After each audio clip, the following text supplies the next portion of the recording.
नमस्कार. कृष्णमूर्ती पद्धतीच्या वर्गामध्ये सर्व ज्योतिष प्रेमींचं स्वागत.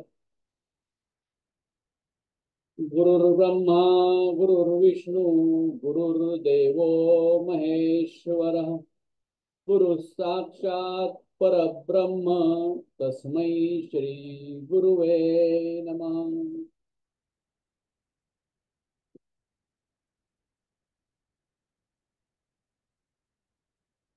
जातक ज्या वेळेला आपल्याकडे पत्रिका दाखवायला येतो त्यावेळेला सर्वसाधारणपणे मुख्यत्वे करून जातकाचे जे प्रश्न असतात ते अकॅडमिक संबंधी म्हणजेच शिक्षण संबंधी, त्यानंतर नोकरी, नोकरीतील बदल, त्यानंतर विवाह, विवाहातील समस्या, संतती अशा संबंधीचे प्रश्न घेऊन जातक हे आपल्याकडे येत असतात. आज आता आपण अभ्यास करणार आहोत ती पत्रिका म्हणजे संतती अभाव. एक महत्वाची गोष्ट म्हणजे की आपल्याकडे येणारी प्रत्येक पत्रिका ही आपल्याला निश्चितपणे काही ना काहीतरी नाविन्य देऊन जात असते. आपल्याला माहीत असलेले नियम आपण ज्या वेळेला पत्रिकेला लावतो त्यावेळेला त्या जातकाच्या जीवनात घडणाऱ्या घडामोडी कशा अचूकपणे अनुभवास येतात याची अनुभूती आपणास मिळते. ही जी जातिका आहे या जातिकेचा जन्म 22 जुलै 1987 सकाळी 11 वाजून 27 मिनिटांनी आणि जन्म ठिकाणी दिल्ली. आता ही जी पत्रिका आहे ही कन्या लग्नाची पत्रिका आहे. कृष्णमूर्ती पद्धतीमध्ये जो नियम सांगितला जातो या जातिकेला संतती होईल का या अनुषंगाने ही पत्रिका मी अभ्यासली होती. कृष्णमूर्ती पद्धतीमध्ये जो नियम सांगितला जातो तो असा की पंचम भावचा उपनक्षत्र स्वामी हा धनस्थान म्हणजे द्वितीय स्थान, सूतस्थान म्हणजे पंचम स्थान आणि लाभस्थान याचा जर बलवान कार्यश होत असेल तर या उपरोक्त भावांच्या दशा अंतर्दशेमध्ये जातिके संतती लाभ होईल. आता याच्यामध्ये 1, 4, 6, 10 हे भाव संतती देण्यास विरोध करणारे असतात.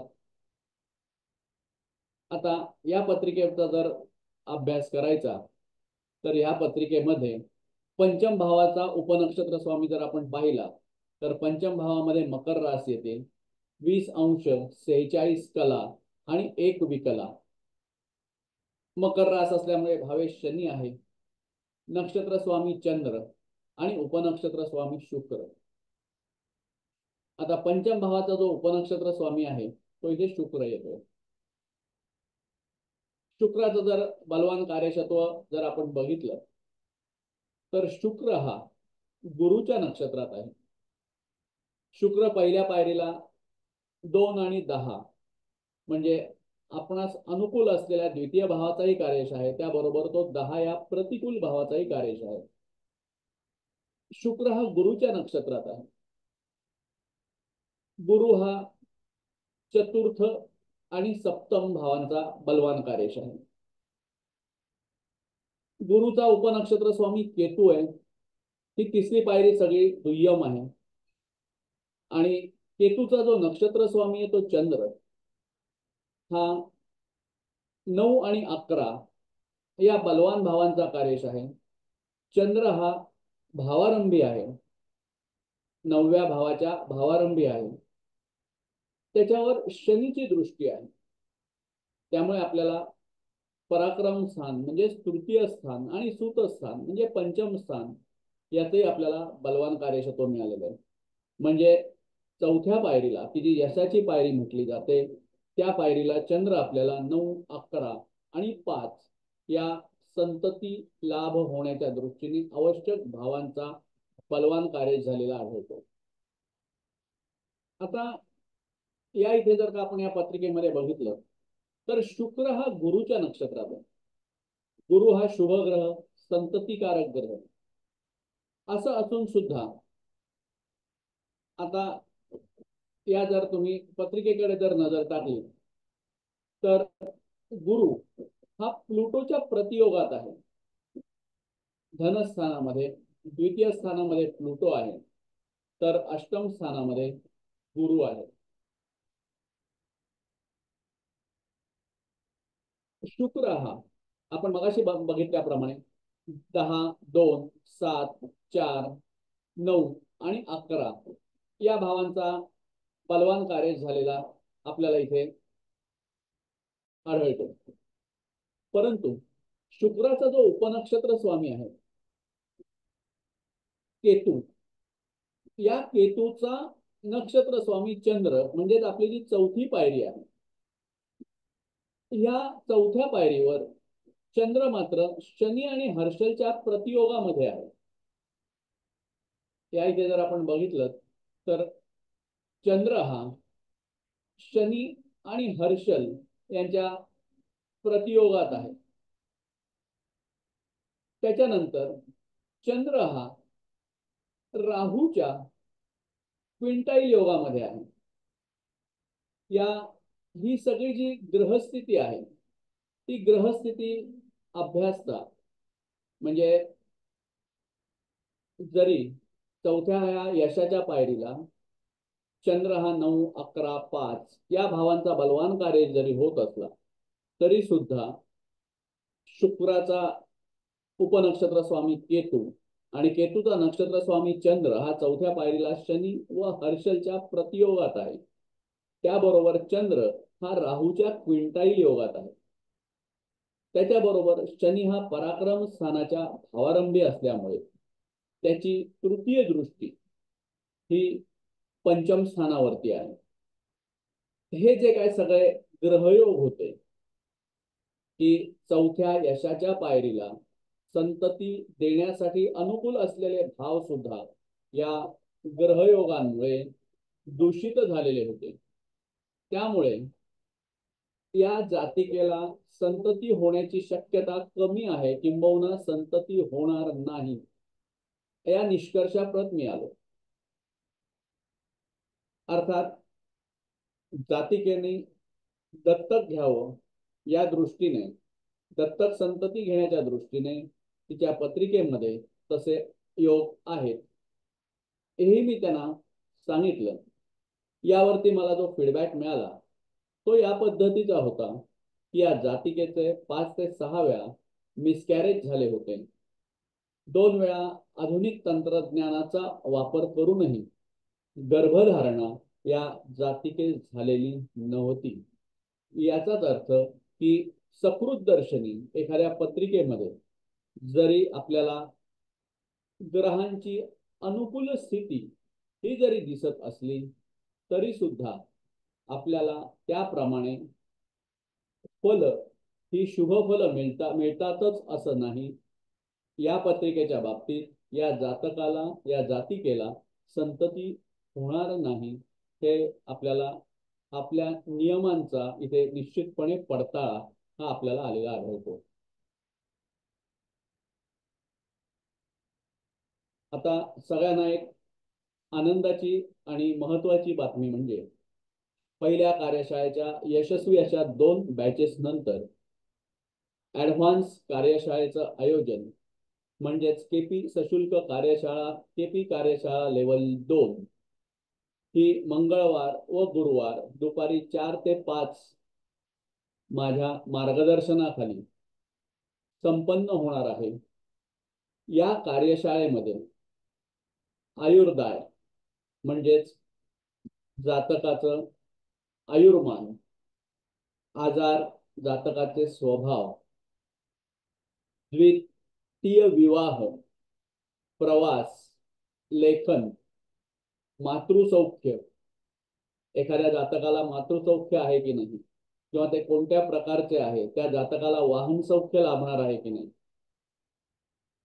त्याच्याबरोबर मोक्षस्थान या दृष्टीने 4, 8, 12 ही स्थानं कशी कार्यान्वित होतात या पद्धतीचे विवेचन, या पद्धतीच्या पत्रिकांचा अभ्यास जातकाच्या आयुष्यामध्ये बऱ्याच वेळा आपण असं बघण्यात येतं की पहिला विवाह हा घटस्फोटाकडे वाटचाल होते, परंतु द्वितीय विवाहानंतर त्याचं आयुष्य हे काही जातकांचं अतिशय सुरळीत चांगल्या पद्धतीचं झालेलं आपल्या लक्षात येतं. किंवा द्वितीय विवाहात सुद्धा हल्डर्स असतात, तर त्याचा मागोवा कोणत्या पद्धतीने आपल्याला घेता येतो याबाबतचा अभ्यास. त्याच्यानंतर जातकाच्या अंगी असणाऱ्या अनेक प्रकारच्या कला, एखादा जातक ऍथलेट असतो चांगल्या प्रकारचा, एखादा जातक हा आपण ज्यांना सेलिब्रिटीज म्हणतो, राजकीय नेते म्हणतो, तर त्यांच्या पत्रिकेत काय ग्रहयोग असतात, त्याप्रमाणे एखादा जातक चांगला खेळाडू असतो, चांगला गायक असतो, त्या कला, ते कलागुण त्यांच्या पत्रिकेमधून आपल्याला कशा प्रकारचं मार्गदर्शन करतात. त्याच्यानंतर संतती सौख्य, शैक्षणिक विचार. शैक्षणिक विचार म्हटलं की 12वी पर्यंतचं शिक्षण, त्यानंतरचं उच्च शिक्षण, या प्रकारचे पत्रिका, या प्रकारचा अभ्यास, शेअर बाजार. त्याच्यानंतर सर्वसाधारणपणे आताच्या जीवनामध्ये जर बघितलं तर आत्ताची जी एक माणसाची लाईफस्टाईल आपण ज्याला म्हणतो, जीवनशैली म्हणतो, त्यानुसार जातकाला होणारे आजार, त्याच्यानंतर जातकाला मिळणारे नोकरांचे सौख्य किंवा आपल्या हाताखाली जो काम करणारा जो वर्ग असतो त्यांचं मिळणारं सौख्य, वैवाहिक सौख्य, विवाहामध्ये हल्डर्स असतील, घटस्फोटाचे योग असतील, किंवा वैवाहिक सौख्य चांगले असणे, त्याच्यानंतर व्यवसायामध्ये चांगले भागीदार मिळणे, व्यवसाय आपण करू शकू का, त्यानुसार आपल्याला भागीदार मिळतील का, त्या निमित्ताने किंवा त्या अनुषंगाने पत्रिकांचा अभ्यास. त्याच्यानंतर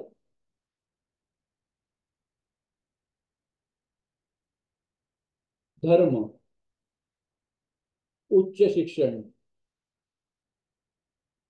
काही पत्रिकांमध्ये आपण असं बघतो की त्या एखाद्या जातकाला धर्माविषयी चाड नसते किंवा धर्माविषयी कुठलीही आस्था नसते, तर अशा पत्रिकांमधून आपल्याला मिळणारं मार्गदर्शन किंवा अशा पत्रिकांचा मागोवा, उच्च शिक्षण, उच्च शिक्षणाचे योग, त्यानंतर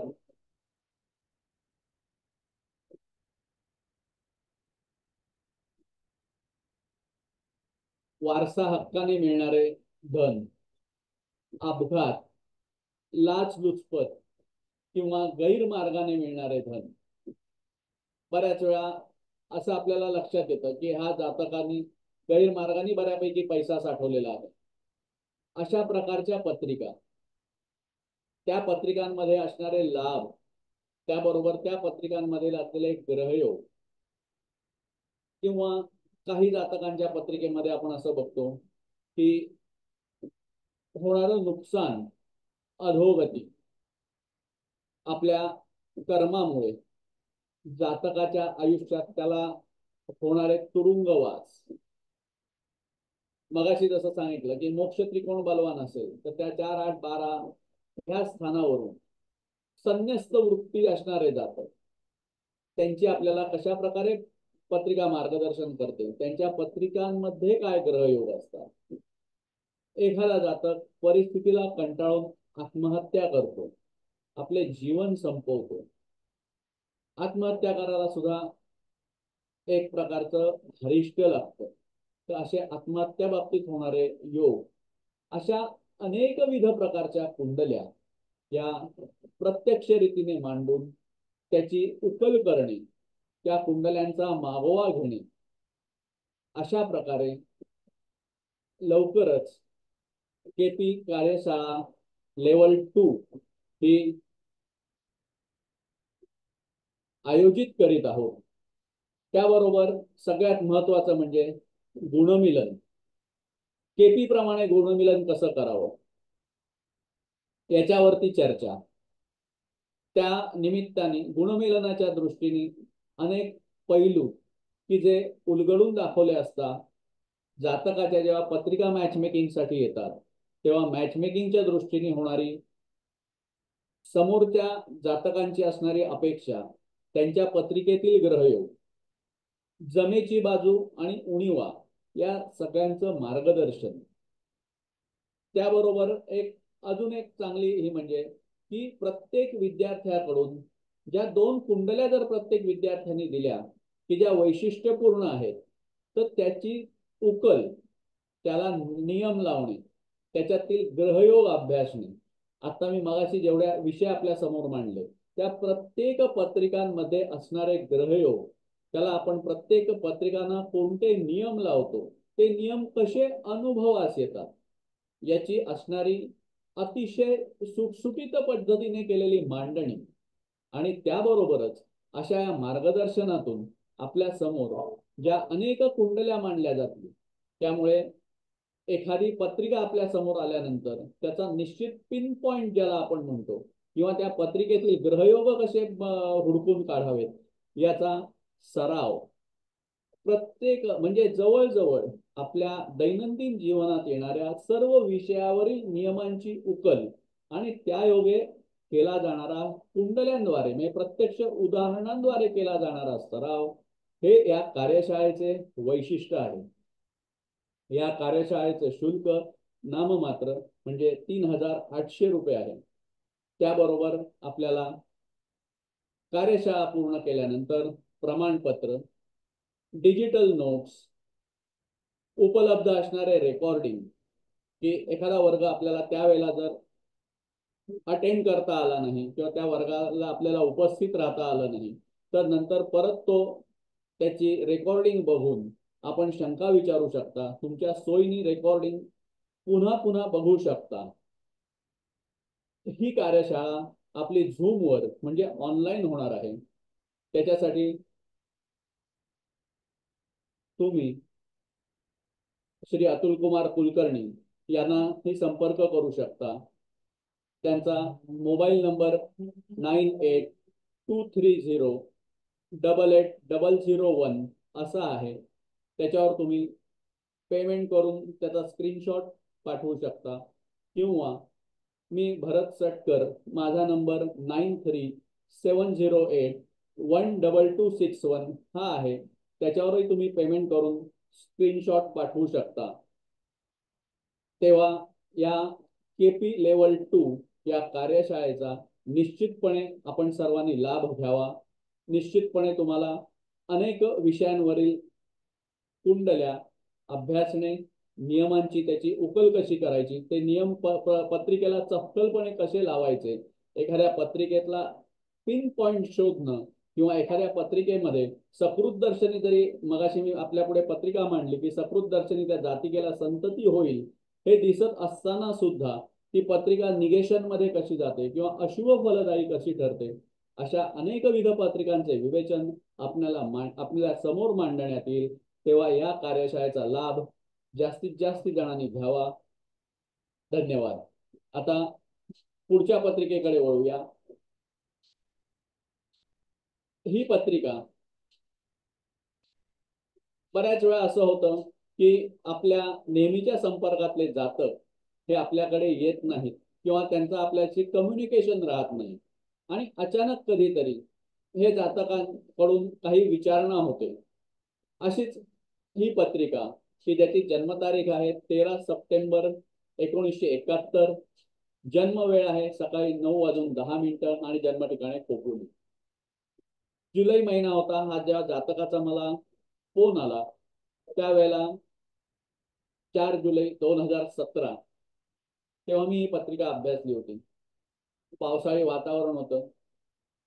फोनवर त्यांनी विचारणा केली की वेळ केव्हा आहे, तसा परत फोन करतो. त्याच्यावर मी त्याला उत्तर दिले, मी आता फ्री आहे, बोल काय काम आहे, किंवा बऱ्याच दिवसांनी किंवा फोन आला आहे. तर त्या प्रसंगानंतर त्यांनी गेल्या 2 वर्षात काय काय घटना घडल्या याची परिस्थिती, त्याची आत्ताची तेव्हाची असलेली बिकट परिस्थिती त्यांनी माझ्यासमोर मांडली. त्याचा व्यवसाय हा बुडीत गेला होता. घराचे हप्ते थकल्यामुळे घरावर जप्तीच्या नोटिसा निघाल्या होत्या.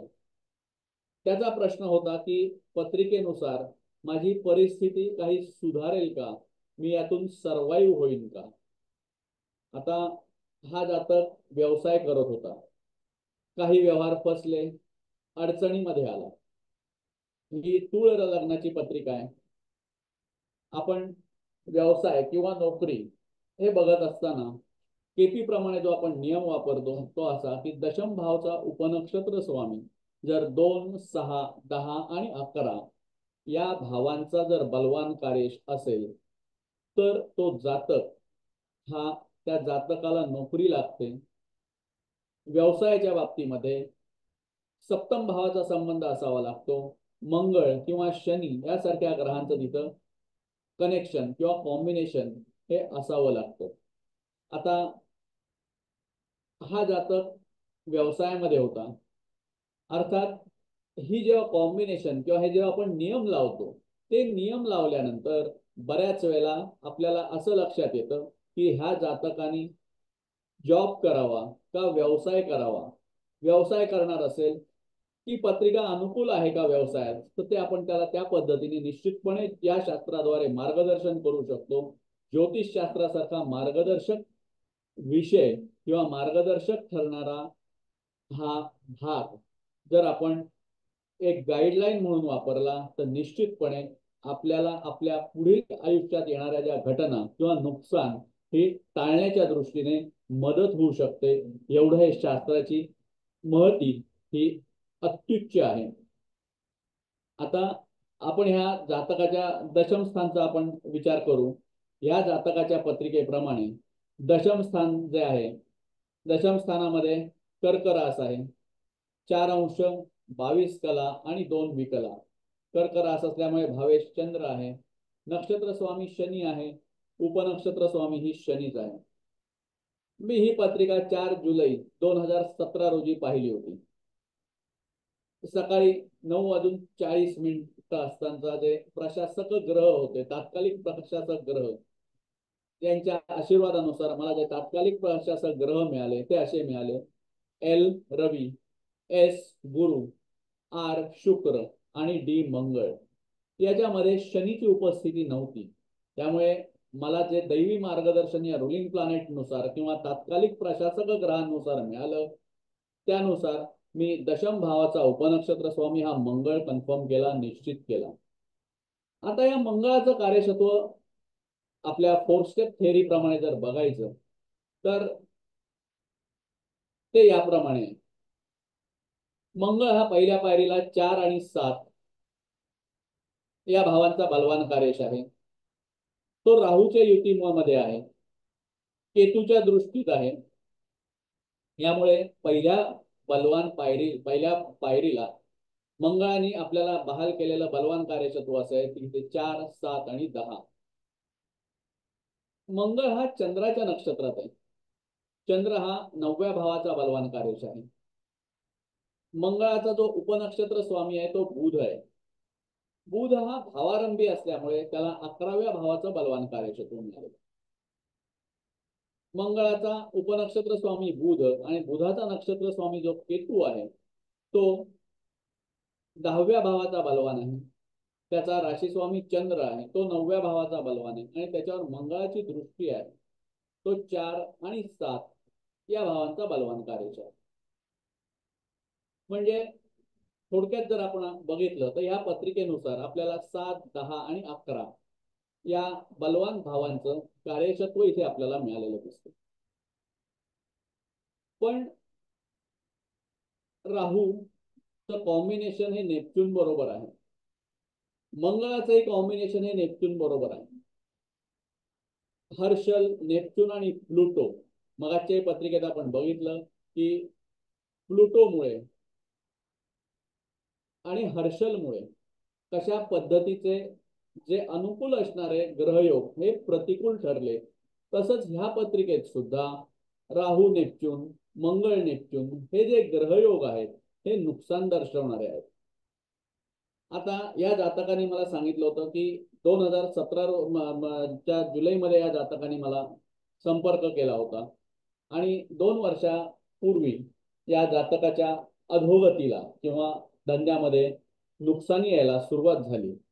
त्यानुसार मी त्याचा विषोत्तरी महादशेचा जो कालावधी आहे तो अभ्यासला असता या जातकाची बुध महादशा जी आहे ती सप्टेंबर 2015 पासून सुरू झाली होती. आता बुधाचं जर का कार्यक्षेत्र आपण इथं बघितलं तर बुध बघा, पहिल्या पायरीला बुध हा भावारंभी असल्यामुळे 11व्या भावाचा बलवान झालेला आहे. बुधाचा नक्षत्र स्वामी केतू हा 10व्या भावाचा बलवान आहे. राशी स्वामी चंद्र हा 9व्या भावाचा बलवान आहे. त्याच्यावर मंगळाची दृष्टी, त्यामुळे 4 आणि 7 या भावांचं बलवान कार्यक्षेत्र आपल्याला मिळालेलं आहे. बुधाचा जो उपनक्षत्र स्वामी गुरु आहे तो 2, 3, 6 या भावांचा बलवान आहे. स्वतः गुरु हा धनस्थानच्या भावारंभी आहे. गुरुचा जो नक्षत्र स्वामी शनी आहे तो इथे 8 आणि 5 या भावांचा बलवान कार्यश आहे. आता बुध अंतर्दशेचा जर आपण थोडासा आणखीन सखोल किंवा आणखीन जरा बारकाईने अभ्यास केला तर बुध महादशा ही आपल्याला 2, 6, 9, 10 आणि 11 याचं बलवान कार्यक्षत्व दिलेलं आपल्याला इथे आढळते. म्हणजेच हे कार्य जे आहे हे निश्चितपणे जातकाला उत्कर्ष देणारे आहे. अर्थात ग्रह हे आपले काम नेहमी चोखपणे पार पाडत असतात. हा अनुभव या पत्रिकेनुसार आपल्याला मिळतो. मी मगाच्या पत्रिकेतही उल्लेख केला होता की 4थ्या पायरीला आदरणीय गोंधळेकर गुरुजी नेहमी यशाची पायरी म्हणून तिचा उल्लेख करायचे. ही 4थी जी पायरी आहे ही यशाची पायरी. इथं शनी आहे आणि तो मात्र अष्टम आणि पंचम या 2 विरोधी भावांचा बलवान कार्य होतो. अष्टम भाव म्हणजे काही ना काहीतरी अडचणी निर्माण करणं, फसवणूक होणं समोरून, आणि पंचम भाव म्हणजे व्यवसाय किंवा त्या व्यवसायामध्ये किंवा कामामध्ये जातकाचं लक्ष नसणं, कुठंतरी काहीतरी त्या आपल्या कर्मापासून तो परावृत्त होणं, अशा प्रकारची फलं हे विरोधी भाव आपल्याला देत असतात. त्याबरोबर ह्या 4थ्या पायरीला शनी पंचम आणि अष्टम भावाचा बलवान कार्यश आहे आणि गुरु हा नेपच्यूनच्या युतीमध्ये आहे. त्यामुळे ही जी स्थिती आहे ही जातकाला नुकसान देणारी ठरली. नेपच्यून ग्रहाची वैशिष्ट्य जर आपण बघितलं तर नेपच्यून हा ग्रह डिसेप्शन देतो किंवा अनाकलनीय फल देतो, वैचित्र्यपूर्ण फल देतो. त्यामुळे या सगळ्या ग्रहयोगांचा विचार केला, त्याबरोबर ह्या बुध महादशेत येणाऱ्या अंतर्दशा विदशा यांचा विचार केला असता ऑक्टोबर 2015 शनीचं गोचर भ्रमण या जातकाला भरपूर नुकसानी देऊन गेलं. घराचे हप्ते थकू लागले, व्यवसायाला उतरती कळा लागणे सुरू झाले. आता या पत्रिकेमध्ये आदरणीय हसबे गुरुजींनी सांगितलेला आणि आदरणीय गोंधळेकर गुरुजींनी सांगितलेला नियम निश्चितपणे अनुभवास आला. तो कसा तो बघा. त्यांचा नियम असा आहे की पंचम भावाचा उपनक्षत्र स्वामी ज्या वेळेला 4, 10 आणि 12 या भावाचा बलवान कार्य होतो तेव्हा जातक आपली स्थावर इस्टेट किंवा आपली पत म्हणजे ज्याला आपण गुडविल म्हणतो ते घालवतो, आपली पत घालवून बसतो. आता इथे जर तुम्ही बघितलं तर पंचम भावाला कुंभ रास आहे, 5 अंश 40 कला आणि 35 विकला. कुंभ रास असल्यामुळे भावेश शनी आहे. पंचम भावाचा जो नक्षत्र स्वामी आहे तो मंगळ आहे आणि पंचम भावाचा उपनक्षत्र स्वामी चंद्र. आता चंद्राचा आपण आपल्या 4 स्टेप थेरी प्रमाणे बलवान कार्यक्षेत्र बघू. चंद्र बघा पहिल्या पायरीला दुय्यम आहे. एक आपल्याला महत्वाचा नियम हा माहिती आहे की ग्रह जे बलवान भाव असतात ते बलवान कार्येश किंवा बलवान भाव हेच आपल्याला फल देतात. इतर जे दुय्यम भाव असतात हे भाव केवळ मृगजळाप्रमाणे असतात, ते फल देण्यास सक्षम नसतात. त्यामुळे आता इथे चंद्र पहिल्या पायरीला दुय्यम आहे. चंद्र दुसऱ्या पायरीला राहूच्या नक्षत्रात आहे. राहू हा 4थ्या भावाचा बलवान आहे. राशी स्वामी शनी आहे तो 8व्या भावाचा बलवान आहे, 5व्या भावाचा बलवान आहे. मंगळाबरोबर त्याची युती आहे. इथेही तो 4थ आणि सप्तम भावाचा बलवान आहे. चंद्राचा उपनक्षत्र स्वामी बुध हा भावारंभी असल्यामुळे त्याला 11व्या भावाचा बलवान कार्यक्षेत्र मिळालेला आहे. आणि बुधाचा नक्षत्र स्वामी केतू हा दशम भावाचा बलवान आहे. राशी स्वामी चंद्र हा 9व्या भावाचा बलवान आहे. त्याच्यावर मंगळाची दृष्टी असल्यामुळे तो 4थ्या पायरीलाही 4 आणि 7 या भावाचा बलवान कार्यक्षेत्र त्याला प्राप्त झालेला आहे. म्हणजे इथं जर पंचम भावाचं तुम्ही मिळणारं कार्यक्षेत्र जर अभ्यासलं तर तुमच्या हे लक्षात येईल की चंद्र हा 4, 10, 12 या भावाचा बलवान कार्य झालेला आहे.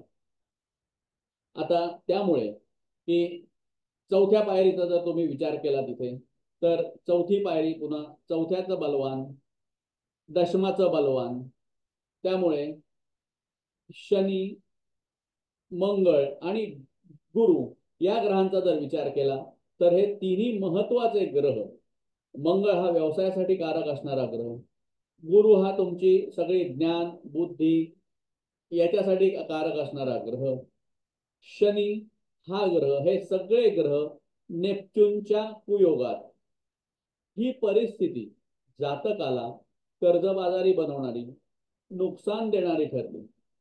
जुलै 2017 मध्ये मी पत्रिका अभ्यासली. आदरणीय हसबे गुरुजींनी दिलेले, आदरणीय गोंधळेकर गुरुजींनी दिलेले नियम या पत्रिकेत मला अतिशय अचूकपणे अनुभवास आले. त्यामुळे ज्या वेळा मी ते नियमांना अनुसरून ही पत्रिका सोडवली, त्या जातकाला त्याची बुध महादशा, बुध अंतर्दशेमध्ये झालेलं नुकसान हे न भरून येणार आहे किंवा पुढे परिस्थिती सुधारणं हे बऱ्यापैकी कठीण आहे. त्यामुळे मी त्याला सांगताना एक मॉरल एनकरेज करण्याच्या दृष्टीने एवढंच सांगितलं की खूप प्रयत्न करावे लागतील तरच तेव्हाच परिस्थिती सुधारेल, अल्पावधीत सुधारणा होणार नाही. त्याच्यासाठी काही गोष्टी त्याला करण्यास सांगितल्या, काही उपासना सांगितल्या. तर मला कल्पना होती, त्यांनी मला त्याचं ताबडतोब उत्तर दिलं की या गोष्टीवर माझा विश्वास नाही. त्यामुळे मी त्याला एवढंच फक्त सांगितलं, ओके कीप पेशन्स, सर्वाईव्ह होशील. तुला कोणीतरी असा भागीदार शोधायला लागेल की जो तुझा नुकसानीचा पार्ट कुठेतरी त्यांनी कव्हर होईल, पण यापुढे व्यवसाय करण्याच्या फंदात पडू नकोस, हे त्याला आवर्जून सांगितले. या व्यतिरिक्त माझ्या हातात काही नव्हते. या प्रकारे आपण पत्रिका या अशा विविध पद्धतीने आपल्याकडे आलेल्या सोडवत असतो. आपल्याला माहीत असलेले नियम, त्या प्रत्येक पत्रिकांमध्ये असणारे ग्रहयोग हे आपल्याला अचूकपणे पाहता आले पाहिजेत. नियम त्या पत्रिकांना लावता आले पाहिजेत. म्हणजे पत्रिका सोडवल्याचं किंवा समोरच्या जातकाला योग्य ते मार्गदर्शन केल्याचं समाधान हे आपल्याला निश्चित मिळतं. माझ्या वाणीला विराम देतो. धन्यवाद.